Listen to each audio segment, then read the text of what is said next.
إن الحمد لله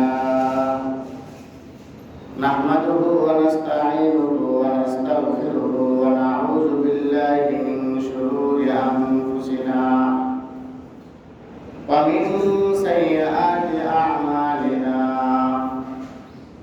من يهده الله فلا مضل له ومن يضلل فلا هادي له ونشهد أن لا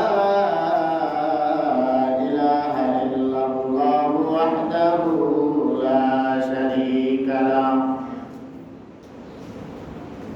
ونشهد أن سيدنا وسندنا وحبيب قلوبنا ومولانا محمدا عبده ورسوله أرسله بالحق بشيرا ونذيرا وداعيا إلى الله بإذنه وسراجا منيرا وقال تعالى إن الله وملائكته يصلون على النبي يا أيها الذين آمنوا صلوا عليه وسلموا تسليما اللهم صل على محمد وعلى آل محمد كما صليت على إبراهيم وعلى آل إبراهيم إنك حميد مجيد اللهم بارك على محمد وعلى آل محمد كما باركت على إبراهيم وعلى آل إبراهيم إنك حميد مجيد بلغ العلا بكماله كشف الدجى بجماله حسنت جميع خصاله صلوا عليه وآله بلغ العلا بكماله كشف الدجى بجماله حسنت جميع خصاله صلوا عليه وآله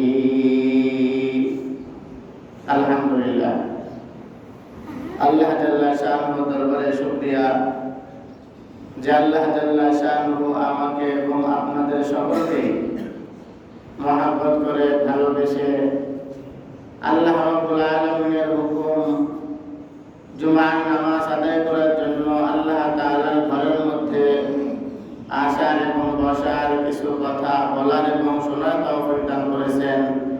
এই জন্য জবান ছেড়ে কালিমাতুশ শুকর আদায় করি, সকলেই বলি আলহামদুলিল্লাহ। আল্লাহ রাব্বুল আলামিন আমাকে এবং আপনাদের সকলকেই গুরুত্বপূর্ণ একটি মাস দান করেছেন। সেই মাসের নাম হলো রমজানুল মুবারক মাস। আল্লাহ রাব্বুল আলামিনের দেওয়া 12টি মাসের মধ্যে সব থেকে দামি মাস হলো রমজান মাস। রমজান মাসের ফজিলত গুরুত্ব অনেক বেশি, যার দরুন রমজান মাসকে দান বলা হয়েছে।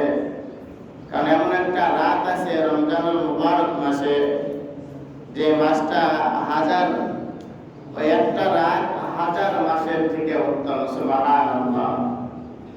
সেই রাতটা আগামী কয়েকদিনের মধ্যেই চলে আসবে ইনশাআল্লাহ।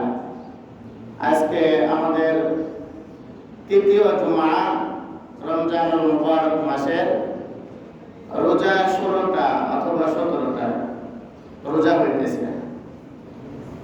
আর কয়েকদিন পরেই আল্লাহ তাআলা শানুহু ওই বিধান, সবচেয়ে যে গুরুত্বপূর্ণ যে রাত, সে রাতটা কয়েকদিন পরে চলে আসবে। এই রাত সম্পর্কে নবী আরবি আলাইহিস সালাম একটা ঘটনা বলছেন।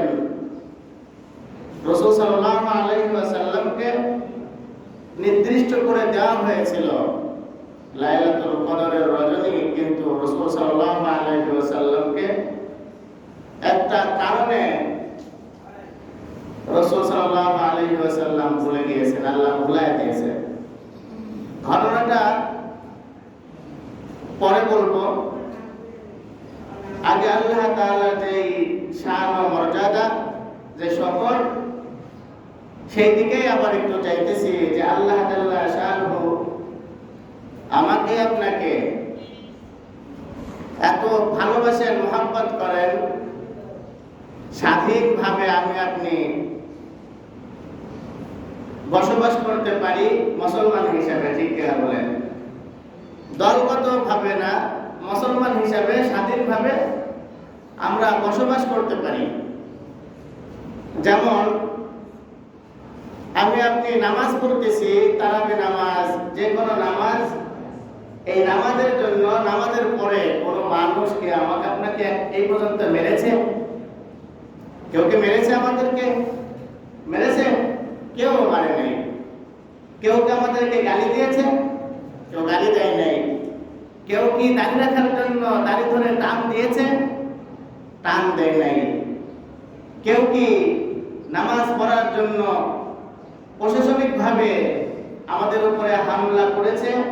করে নাই। এটা আল্লাহ তাআলার বড় একটা নিয়ামত।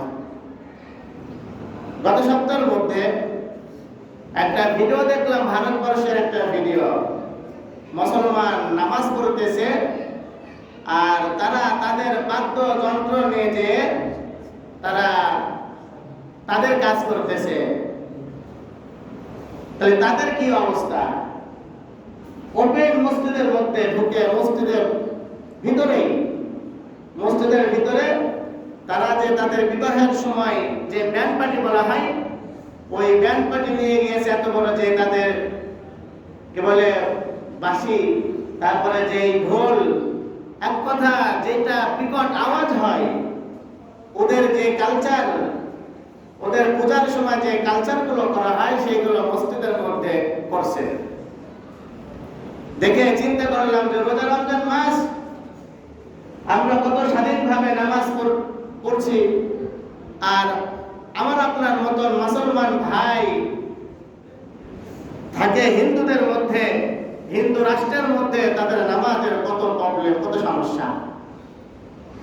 খালি তাই নয়, ভারতবর্ষের মধ্যে এমন জায়গা আছে যেখানে মুসলমান, তাদেরকে নির্ণয় করা হয় দাড়ি দেখে। দাড়ি নির্ণয়, দাড়ি নিয়ে রাস্তায় বের হয়েছে একদল যুবক, যে হিন্দু যুবক, যে তার দাড়ি ধরে টান দিচ্ছে। আপনিও চিন্তা করে দেখেন, এই দাড়ি যদি টানা হয় কতটা ব্যথা লাগে, আর এটা যদি উপহাস করে টানা হয়, তাহলে ওই স্বয়ং আল্লাহ তাআলা শানুর আরশে আজিম কেঁপে যায়। কারণ দাড়ি কার সুন্নাত? রাসূলের সুন্নাত। আমাকে আপনাকে কেউ দাড়ি ধরে টান দেয় নাই, এই মোল্লা তুই যে কথা কস, তো আজকে তোর কথা বলার জন্য তোকে দাড়ি ধরে টান দিয়েছে। আমাকে 12টা বছরের মধ্যে কেউ দাড়ি ধরে টান দেয় নাই, কেউ দেয় নাই আমাকে। আমার জানা মতে আপনাদের কেউ দেয় নাই। দিয়েছে নাকি? হ্যাঁ, দিতে পারে। যদি পারিবারিক কোনো ঝামেলা হয়, যদি দলগতভাবে কোনো ঝামেলা হয়, যে এটা ভোট ওটার ভোট করতে যাওয়ার কারণে, তখন কি মোল্লার মুন্সি দেখে নাই, তখন নামাজি আর বেনামাজি দেখে নাই, তখন কি দাড়ি ধরে আপনাকে আমাকে পিটানো শুরু করছে? এমনটা হইতে পারে। ঠিক কিনা বলেন? সেটা হলো ব্যক্তিগত কারণে। নামাজের জন্য, ইসলামের জন্য, রোজা রাখার জন্য, নামাজ পড়ার জন্য, ইসলামের মধ্যে থাকার জন্য, মুসলমান হওয়ার জন্য আমাকে আপনাকে এমন কষ্ট ফিল করতে হয় নাই, হয়েছে? হয় নাই।